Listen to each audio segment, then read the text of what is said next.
হিল্লার নিখোঁজের 2 দিন পর নওগাঁর মাঝির ভাসমান লাশ উদ্ধার।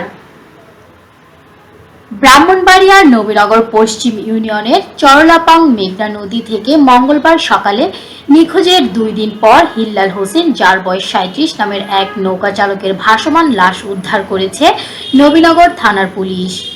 সে নবীনগর উপজেলার পূর্ব ইউনিয়নের ডোপাকান্দা গ্রামের নওয়াব আলীর ছেলে।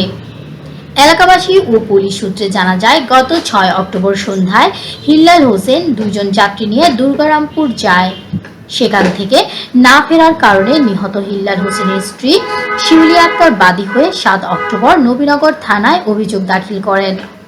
মঙ্গলবার সকালে চরলাপাং সংলগ্ন মেঘনা নদীতে অপরিচিত একটি লাশ ভাসতে দেখে এলাকাবাসী পুলিশকে খবর দিলে পুলিশ লাশ উদ্ধার করে ময়নাতদন্তের জন্য জেলা মর্গে প্রেরণ করেন। ওসি হুমায়ুন কবির বলেন, লাশ উদ্ধার করে ময়নাতদন্তের জন্য জেলা মর্গে প্রেরণ করা হয়েছে। নিহতের স্ত্রী শিউলি আক্তার বাদী হয়ে মামলা দায়ের করেন। নগর টিভির সাথে থাকার জন্য আপনাদের সকলকে ধন্যবাদ। দ্রুত নিউজ পেতে নগর টিভির সাথেই থাকুন। আসসালামু আলাইকুম।